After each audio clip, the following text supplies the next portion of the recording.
Yeah. Good morning, everyone. My name is Chitresh Kumar, and on behalf of Jindal Global Business School and Center for Asia Pacific Business Research, Economics and Innovation, I welcome you all to the 6th lecture of the Pandemic Lecture Series.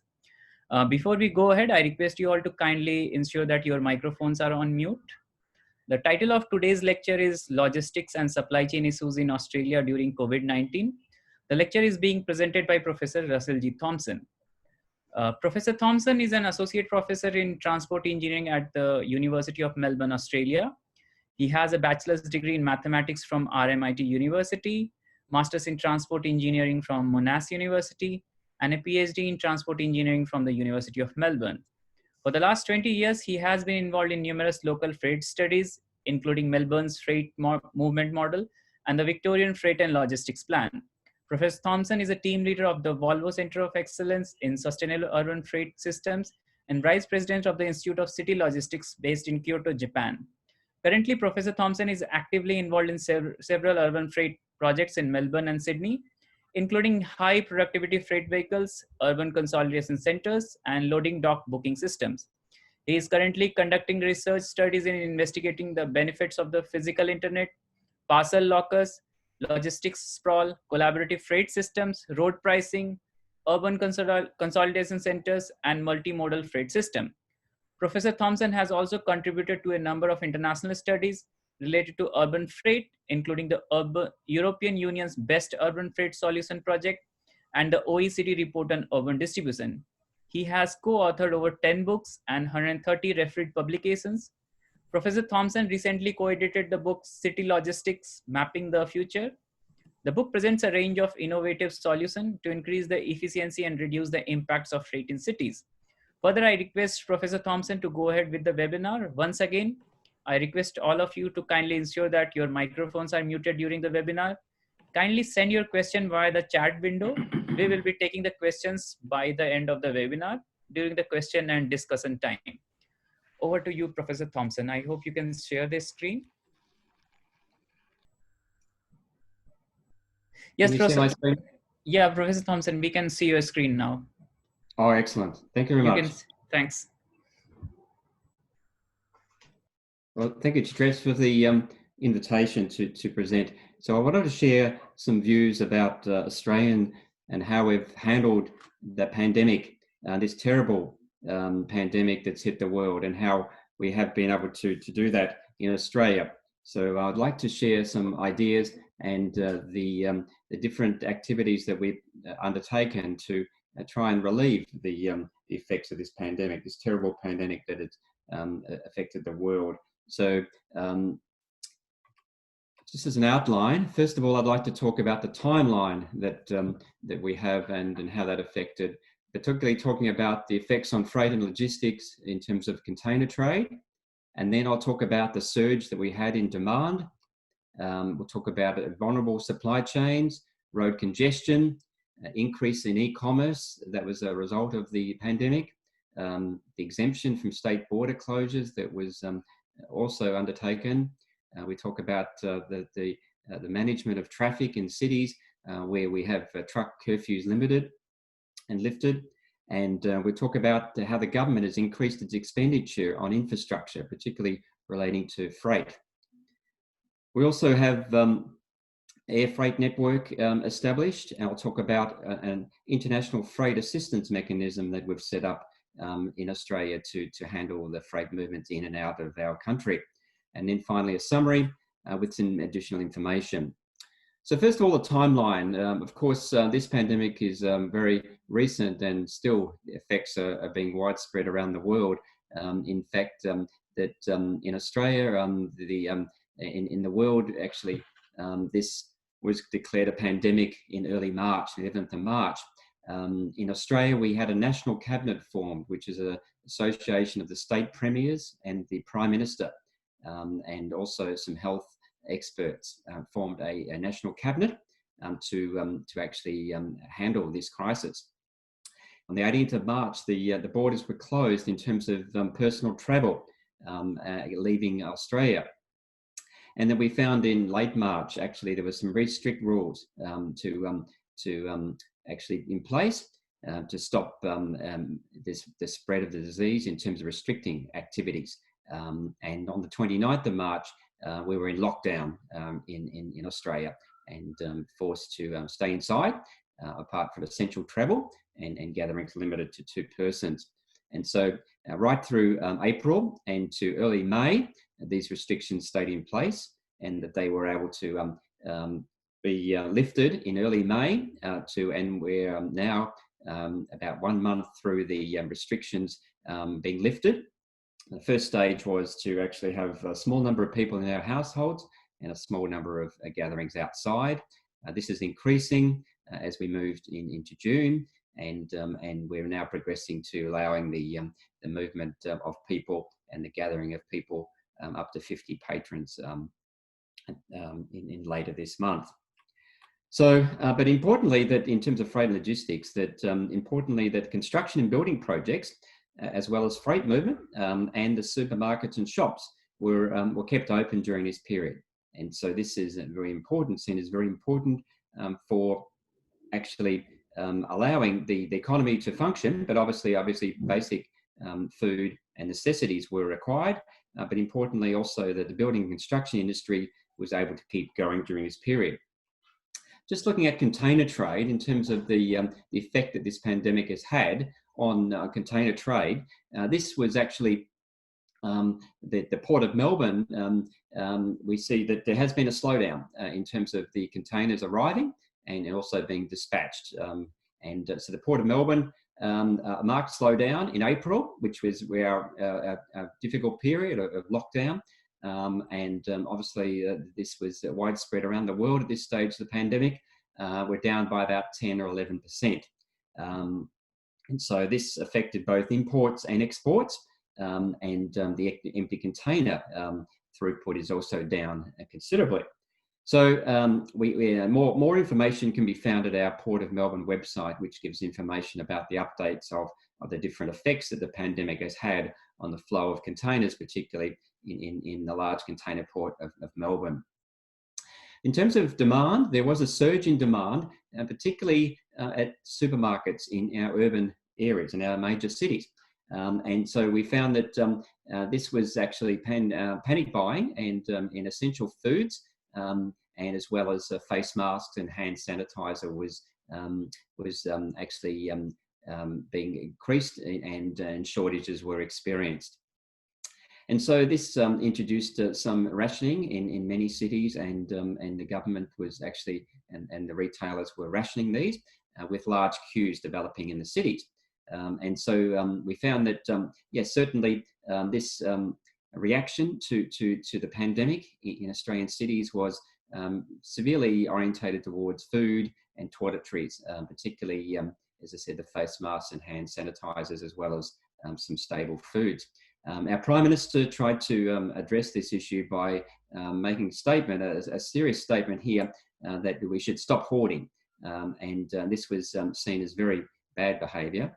And the Prime Minister was quite concerned about this and made a very strong statement to try and relieve the shortages.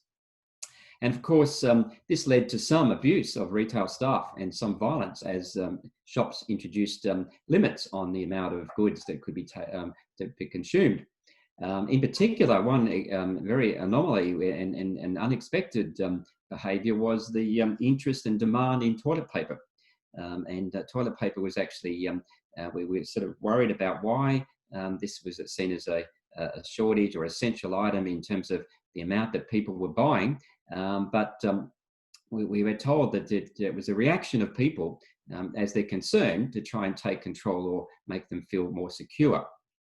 So this bizarre reaction really, it was seen by psychologists as saying is that the reaction of people that are in fact affected, and they seem to think that they can actually get more ownership and feel like more in control when they're faced with this type of very rare pandemic and extreme concern about the future here.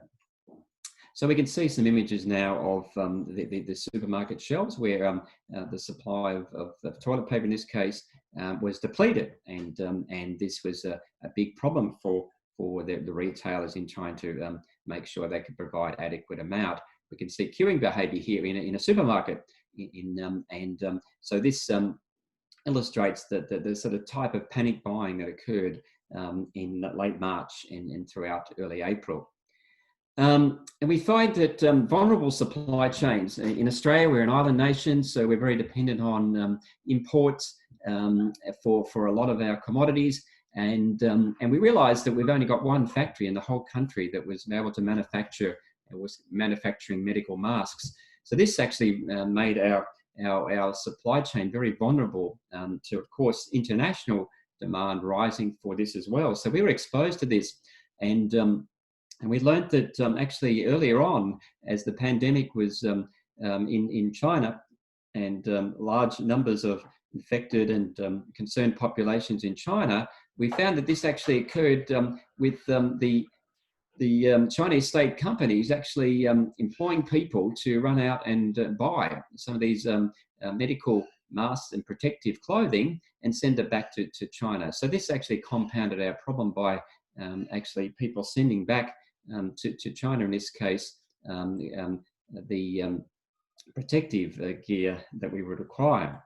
And so we realised that we are very dependent on medical equipment, and a report that's only recently been produced talks about Australia's dependency in certain types of goods and commodities. And in this case, we're looking at obviously medical equipment and pharmaceutical goods. Australia is very, very dependent upon China, and so for imports. And so these percentages rely on how much we actually trade with China. And of course, China was hit hard, and this was actually a shortage. So we were very exposed to certainly these general levels of dependency actually made us very exposed and very vulnerable during this period to the level of imports that we normally have.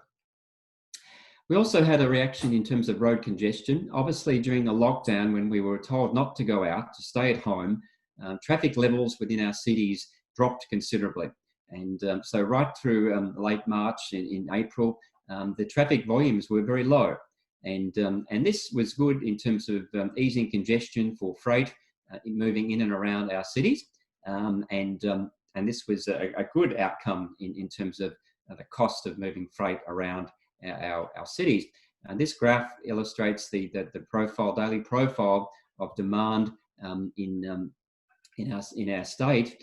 So averaged over a whole state, showing the drop, of course, in late March and right through it's sort of right through April until early May when things started to pick up. So considerable drop in traffic volumes were experienced in late March through April, but starting to build up recently. We're starting to see this build up as people return to work. And as more of the retail and other establishments are able to trade, we have a relaxing of trade now and commerce. So this is actually building up. And we're finding, because of the public transport problem of people being quite scared and concerned about using public transport, that these traffic levels are building up quite high, even though we're experiencing moderate levels of unemployment. But in our cities, the traffic levels are now reaching back to the pre-pandemic era because of the low patronage on our public transport system. So one of the reactions to the pandemic in terms of affecting freight and logistics was the dramatic increase in e-commerce. So Australia Post, our postal authority here in Australia, actually experienced huge increase in parcel demand as people were still purchasing, but purchasing from their households via the internet and wanting parcels to be delivered directly to their homes. And so the postal authority had to quickly retrain lots of posties, which are our postal bicycles and people delivering directly to the households, normally letters. And these had to be actually retrained to deliver parcels. And so this, of course, the reduction in air freight and air movements, we had the problem of getting access to lots of medical supplies from international sources, and the postal authority had to remove the priority mail in urban areas where you could pay extra to get letters delivered promptly, and so this was actually seen as the letters were seen to be not as important, and parcels were given priority, and so the delivery standards were increased to try and for parcels, or to cope with the demand of parcels. The mail letters were actually decreased. So in terms of home deliveries, in terms of that lockdown period, the home deliveries actually boomed. And so people were still ordering lots of food, particularly from restaurants, lots of parcels to be delivered directly to the homes. So e-bikes and cars were used a lot to get the food from the food shops, from the restaurants, from the suppliers, and using e-bikes and cars typically. And so we had lots of these home direct delivery companies from the shops, which were very popular and still are popular as a result of the pandemic.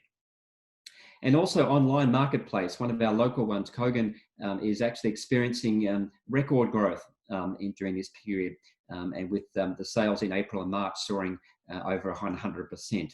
So this is a huge reaction to people wanting to still purchase, wanting to still obviously with food, necessary items, and requiring this to be directly delivered because of the concern about going out.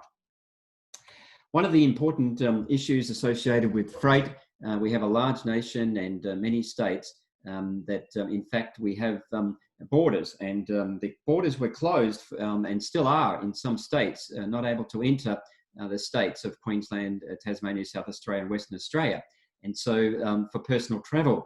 But fortunately the freight industry and transport organisations were able to convince the state authorities that the necessary that for freight to be able to travel freely between states.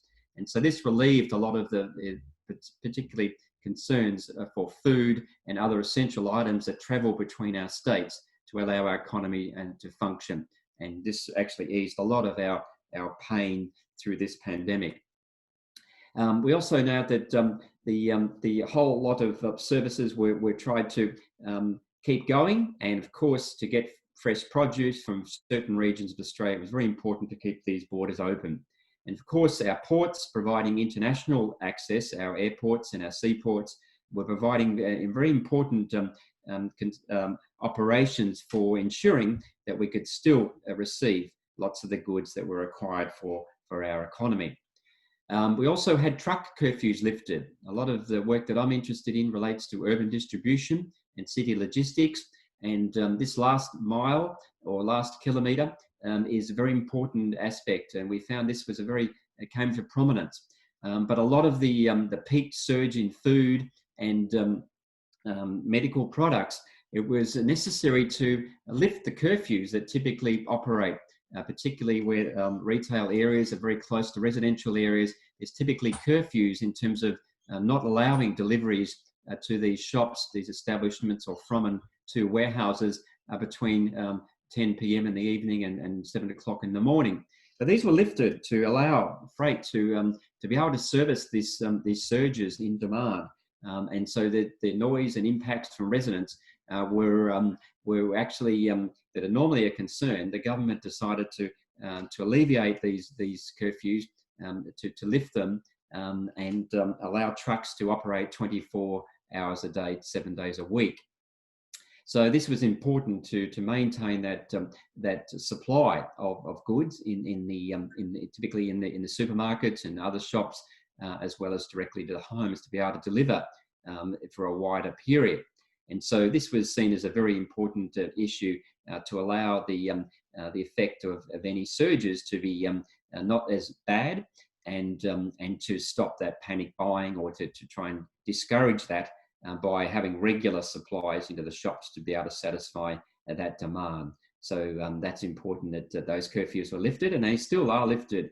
So we're experiencing now very good levels of service in our supermarkets and shops, because the food and the packages and the goods are in the warehouses, but quite often that last kilometre to the shop to the home is actually restricted because of those curfews. So they're lifted now, and so we have got high confidence that when we do go to stores and things like that, that there is sufficient amount of goods. And so also our National Heavy Vehicle Regulator was able to streamline permits for allowing larger vehicles to operate on the roads at more types of roads and also at certain times of the day. And so this was again, this was to try and minimize the bottlenecks of getting the goods from warehouses to the stores typically. Also, as a recent reaction to the pandemic, the government has come out and actually now said that there's an increased allocation and higher priority for infrastructure projects. So public spending on infrastructure projects, particularly related to freight, have a number of large projects have been fast-tracked and committed there for serious attention by the government and expenditure in the near future. So some examples of that is that we are working on trying to get a lot of our container movements, our imports and exports onto rail, particularly in our larger cities, in Melbourne. So the commitment is that there is a commitment here of $125 million to actually improve the rail connection to our Port of Melbourne, to improve congestion, livability, but reduce the transport costs. So these are large infrastructure projects. Also in Sydney, we have freight network and the actual duplication of the railway line from the Port Botany there in Sydney, to allow again the freight to move more freely on rail to avoid that road congestion. And then also Roads of Strategic Importance initiative there was announced to try and look at improving bottlenecks to reduce the delays, increase safety and resilience there. So these are large programs that the government is now committed to fund, and this will create lots of jobs in the construction industry for our population. And just an image that shows the type of projects that are being undertaken, lots of road-based, but also rail, as we see. We have a large sort of pipeline of infrastructure projects that are transport-orientated, and these are in various stages of their planning. But there's been lots of announcements recently to try and fast-track these, to actually try and bring them forward, which will create lots of jobs, but also will create lots of benefits for communities, but also for transport operators of the trucks and freight and logistics industry within our nation.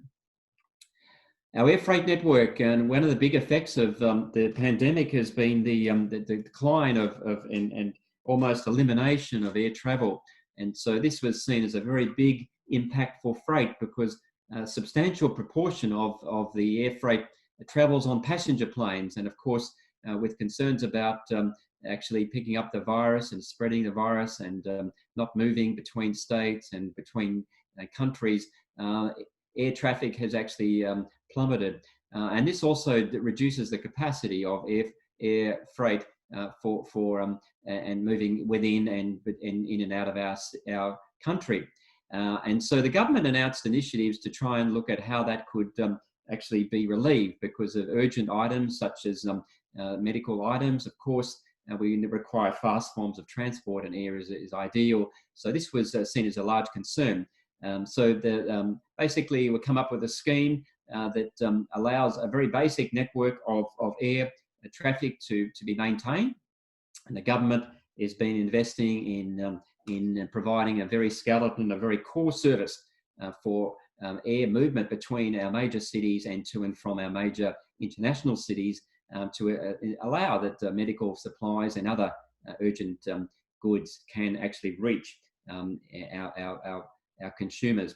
And so what they've done is the government is actually, our federal government is invested heavily in a minimum domestic network that allows the freight to be actually move between our larger cities and on our metropolitan and regional routes, to relieve that pressure from not having such a huge volume of air movements to be able to carry freight. And so this is a considerable, again, commitment of our government to freight, to actually allow that minimum network to function and to support air freight movements at this very difficult time when certainly there's not a demand for personal travel. We also have an international freight assistance mechanism that's been established by our national government, and we're very concerned about our global supply chains, particularly our export markets and how we can still maintain those, but also with our imports of medicines and medical products. And so again, the government is invested heavily on how we can actually increase the amount of freight coming in and out of our major international ports.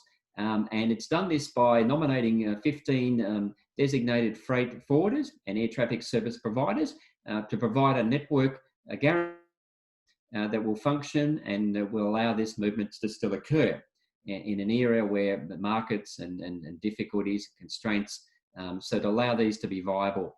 And so this illustrates again the nature of this scheme established by the government, particularly for exporters in this case. Expressions of interest are registered, and then basically, depending on the type of good and the type of destination, integrate this with the existing and established movements, and to match up these demand with the services that are available.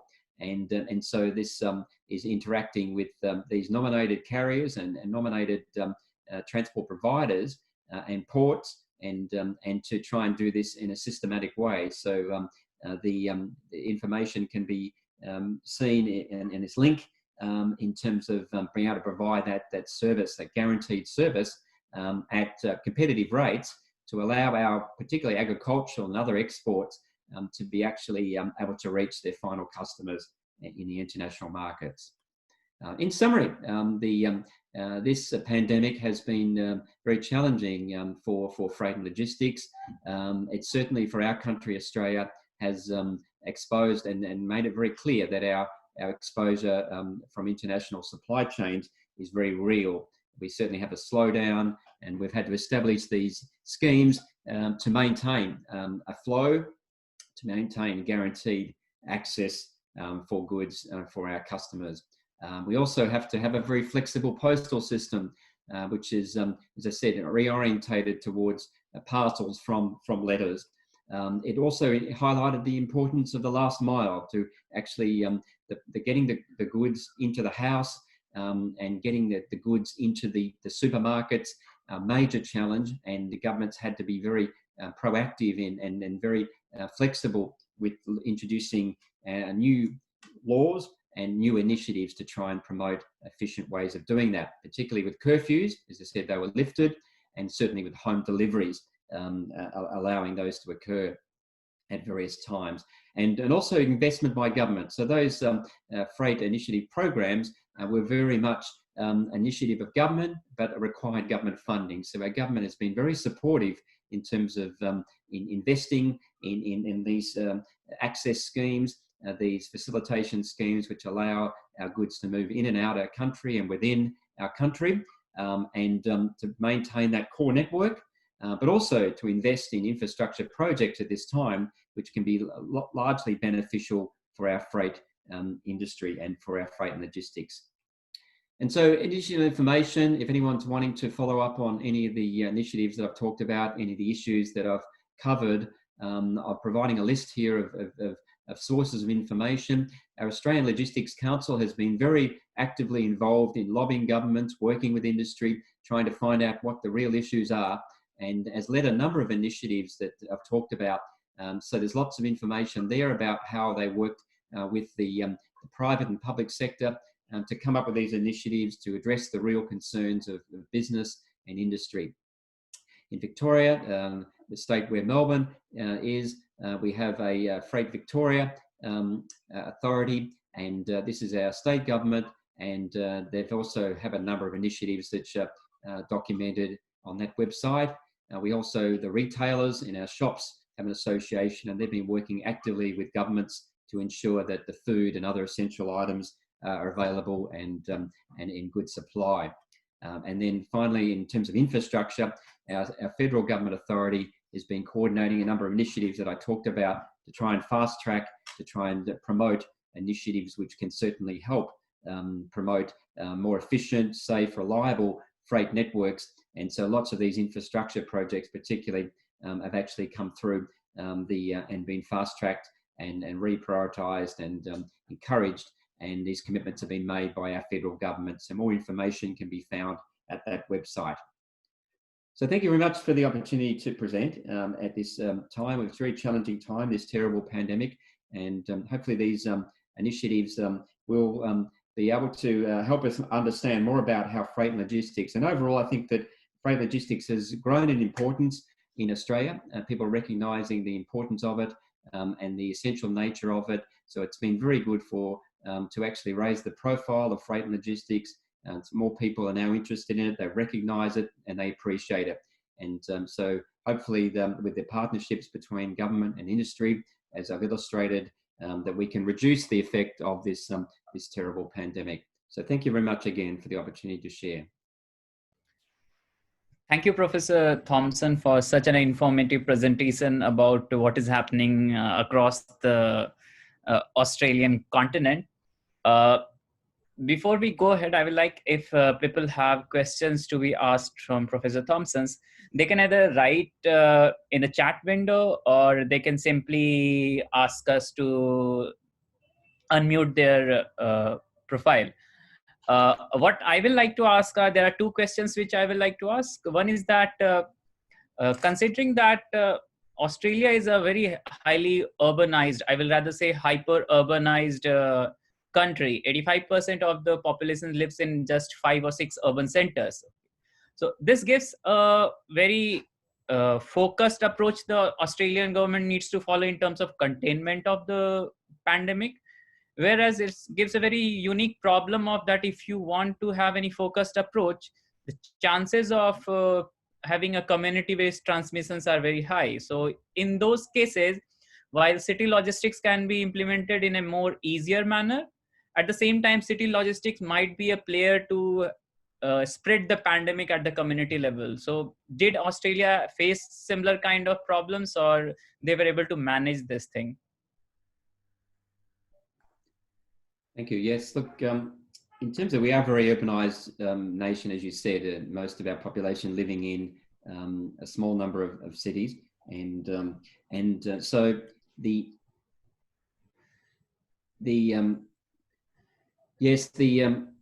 concern was that yes, certainly the freight and logistics industry has been very responsible in this way in terms of maintaining very good practices in sanitization, in sterilisation, and I think it's certainly with the delivery drivers, the freight management companies.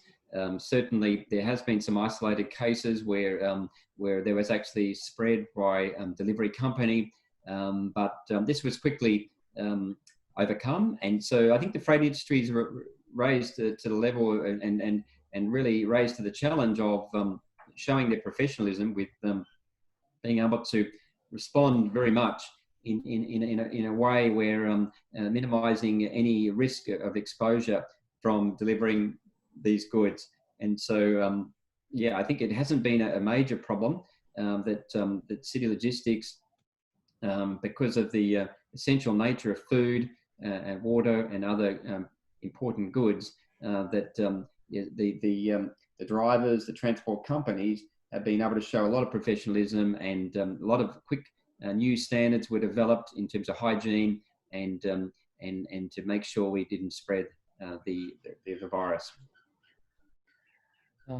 And one more question I will ask to ask Professor Thompson, that now considering that in case of such kind of pandemics or emergencies, we need a lot of hoarding or reverse procurement of the equipments happens.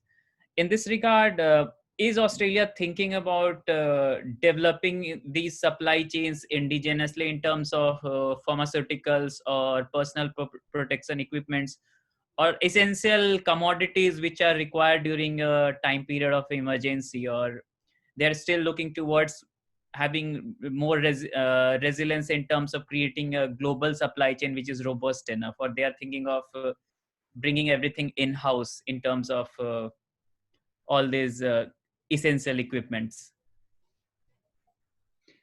Look, that's, yeah, look, we were exposed, and we failed to realize that this was a big issue. Obviously, with a global pandemic, we have general sort of problems in accessing certain types of goods, such as protective equipment and medicines and ventilators and etc. So we've certainly realized this, and we've actually quickly engaged and revamped a number of our manufacturing plants that were relating to masks. So this seems to be that there is a widespread acknowledgement now that Australia is far too exposed in terms of our international resilience to some of these important issues and commodities. So we certainly are looking at how we can become more less dependent, more actually our local capacity can be increased in manufacturing of particularly masks and other medical equipment. We have the capability, but we haven't used that. So I think we'll see that there will be a lot of interest in maintaining the new production, the new sourcing that we've had to do, retooling of and reconfiguration of manufacturing practices to ensure that we do have local organisations, local manufacturers, local people with the expertise to be able to manufacture. So this certainly has been a wake-up call for Australia in terms of the reliance we have, particularly with China, as I mentioned, to try and reduce that, particularly in our health and medical supply areas. So I think we'll see that there'll be quite a lot of investment, and there'll be a lot of sort of interest in how we can maintain that level of manufacturing and supply locally, so we're not as vulnerable and exposed as we'd like to be. Okay, so if anyone has questions, they can ask. We wait for half a minute. Anyone has any question, they can ask now.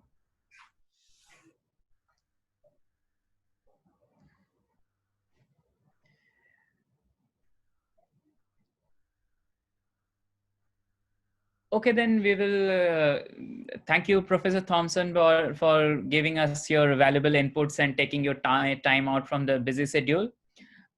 This lecture is also going to be available on YouTube and on the university's website. So if you have any questions which you want to ask at a later point of time, you can actually get in touch with Professor Thompson, or you can also get in touch with our center. In future, we are also going to organize more lecture. There is a lecture which is going to be in the evening. There is a lecture which is going to be tomorrow. And we are also going to have lectures in the next coming weekends. Okay, so we will request you to kindly join those lectures. This is all for today. We will also have a lecture in the evening, but for the time being, this is all. Thank you for being here. Okay, stay safe. Thank you, everyone. Thank you, Professor Thompson, for giving us the time. Okay. Thank you very much. Pleasure. Thanks a lot.